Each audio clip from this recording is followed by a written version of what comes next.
Ya estamos de vuelta en CNN Chile. Lo conversábamos con Felipe Hernández antes de la pausa, porque durante la primera semana después del fin del estado de excepción en la denominada Macrozona Sur, se han registrado diversos hechos de violencia. Y para conversar acerca de esta situación, ya estamos en contacto con el exdirector de la Agencia Nacional de Inteligencia, Gonzalo Youssef. Gonzalo, muchas gracias por tu tiempo con CNN Chile. Hola, José Miguel. Buenas tardes. Buenas tardes, Gonzalo. En base a los últimos hechos que hemos ido conociendo, decíamos en la presentación también, ya es la primera semana sin el estado de excepción constitucional, ¿cree necesario restablecer precisamente el estado de excepción en la denominada Macrozona Sur? Desde un punto de vista operativo, sin hacer consideraciones políticas, que es algo que les corresponde a la autoridad, creo que resulta evidente que cualquier apoyo en, no sé, en patrullajes, en localizaciones, en protecciones físicas, sería bueno desde el punto de vista del control de la violencia. ¿Y cómo calificaría usted, Gonzalo, en base a su experiencia, el discurso del gobierno en este tema? Hay quienes sostienen que se han cometido errores, imprecisiones. ¿Cuál es el diagnóstico y la calificación que hace usted respecto a eso? Bueno, yo creo que el discurso del gobierno puede ser evaluado de distintas perspectivas. Desde una perspectiva de política voy a pasar, digamos. Yo creo que incluso uno podría estar de acuerdo. La intención de establecer diálogo con aquellos grupos con los que se puede dialogar parece ser algo sensato. El problema es que el gobierno en ese punto no ha marcado un límite. Cuando uno está dispuesto a conversar con alguien, tiene que fijar un límite con quién, porque si se va a tratar de una organización que va a seguir cometiendo ataques contra las personas, por ejemplo, y que eventualmente pueden cometer un homicidio en este proceso, mientras se está desarrollando este proceso, yo creo que no es justificado y uno como autoridad tiene una responsabilidad ética. Y en ese sentido, desde el punto de vista político, de buscar acercamientos, creo que esa intención es valorable, pero sí es necesario marcar un límite de que, quién estoy dispuesto a conversar y qué es lo que estoy dispuesto que siga siendo mi contendor en este caso. Respecto de la parte operativa, yo creo que ha habido una desprolijidad porque se ha retirado un apoyo que parecía bastante importante desde el punto de vista material, sin perjuicio que los atentados pueden haber seguido y ahí uno puede hacer distintos diagnósticos, pero el tener más personal ejerciendo labores de seguridad sin duda contribuye a la tranquilidad. Y yo creo que en ese punto el gobierno ha fallado porque no tenía una estrategia de compensación o buscar alguna solución que no fuera a confiar en la buena voluntad de que la voluntad de diálogo iba a aplacar por sí sola las intenciones criminales de estos grupos. Hay quienes sostienen que pecaron de inexpertos, Gonzalo. ¿Qué lectura hace usted? No sé si ser inexperto sea el problema, a lo mejor haber sido confiado, uno puede ser confiado siendo experto o no, pero sin duda hubo una sobredimensión de la o más bien se sobredimensionó la posibilidad de que estos mismos grupos disminuyeran su acción. Porque no se veía por dónde pensaba el gobierno abordar este problema si no era por ahí. Entonces, ahí sí creo yo que hay un acto, a lo menos, de ingenuidad.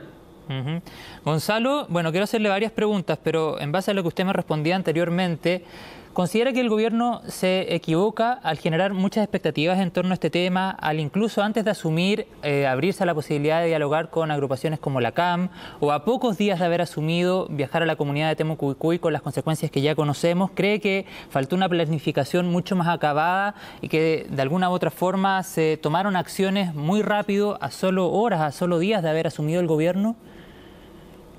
Sí, yo creo que se pecó de a lo menos un exceso de entusiasmo, siendo muy loable la intención de abordar el conflicto, solucionarlo. Bueno, la primera reflexión era, por algo no se ha solucionado hasta ahora. ¿Qué pasa si yo genero expectativas? En el fondo le estoy dando también una tribuna a estos mismos grupos que se van a ver estimulados para cometer más ataques, como parece ser lo que está ocurriendo. Quizás ellos mismos están en una estrategia de generar la impresión de que están desafiando al nuevo gobierno. Entonces, si es que no estaba claro de entrada con información dura acerca de quiénes eran las organizaciones que estaban detrás de esto, quiénes eran sus líderes, cuáles eran sus intenciones de diálogo, qué cuál es su verdadera capacidad operativa. Toda esa información yo la tengo que tener sobre la mesa, que es información de inteligencia justamente. Claro. Y con esa información tomar una decisión. ¿Qué voy a hacer? ¿Voy a ir a hablar sin tener una idea si es que estas personas quieren llegar a un acuerdo en definitiva, o al contrario, voy a ir a generar expectativas y a su vez darles mayor tribuna para que cometan más delitos? Yo creo que en ese sentido hubiese sido mejor, aunque siempre es fácil hacer los juicios después, digamos, pero creo que hubiera sido mejor no haber generado expectativas y haber pospuesto esa misma gira un par de meses.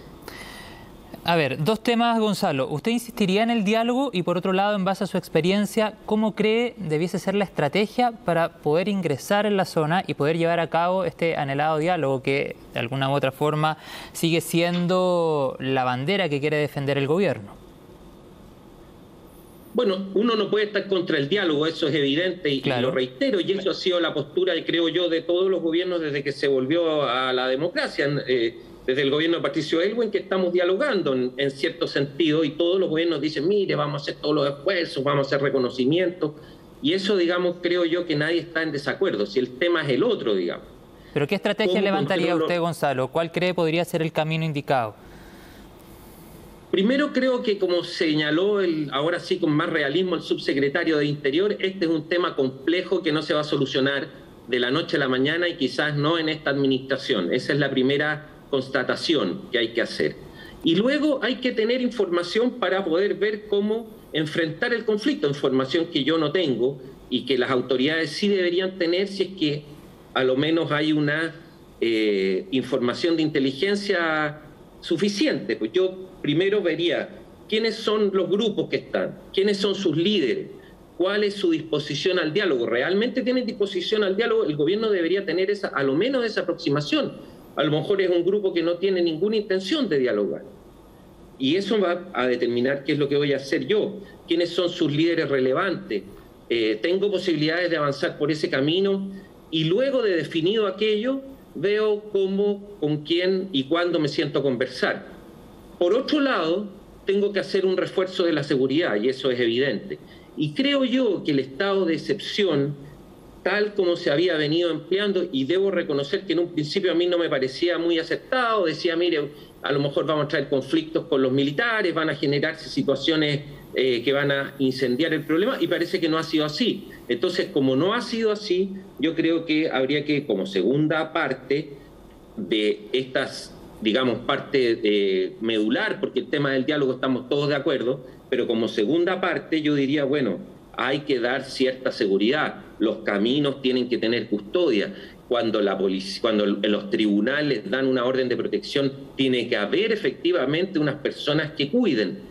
Eso es lo que yo creo que habría que reforzar. Y obviamente mantener siempre abiertos los canales de diálogo.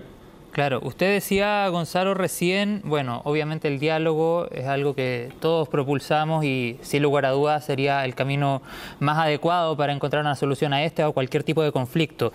Pero poniéndonos en el caso hipotético... Perdón, sí, yo creo que habría que agregar una cosa que se me queda en el tintero, que dice relación con la presencia de grupos también de crimen organizado, que es algo que el último delegado en la zona del gobierno del presidente Piñera, Pablo Urquiza, siempre puso de manifiesto que hay también una relación con grupos que ejercen la venta de drogas, hay relación con grupos vinculados al narcotráfico y al crimen organizado también de robo de madera. Entonces, esos grupos evidentemente tienen que estar excluidos de cualquier posibilidad de diálogo y tienen que ser combatidos como se hace en un Estado de Derecho, con las policías, con enjuiciamiento, con las fiscalías ejerciendo las acciones penales, en fin, esa parte creo yo que también es importante dentro de una estrategia, abordar el fenómeno del crimen organizado que se aprovecha de esta situación. Bueno, y por cierto, vamos a quedar muy pendientes, justamente ahí me respondió lo último que le iba a preguntar. Muchas gracias, Gonzalo Youssef, exdirector de la ANI, por este tiempo con CNN Chile. Gracias a ti, José Miguel. Nos vamos a quedar conectados para seguir actualizando más detalles con Gonzalo y también con otras voces que tienen bastante que decir sobre este tema. Vamos a hacer un alto en CNN Chile y al regreso tenemos más noticias.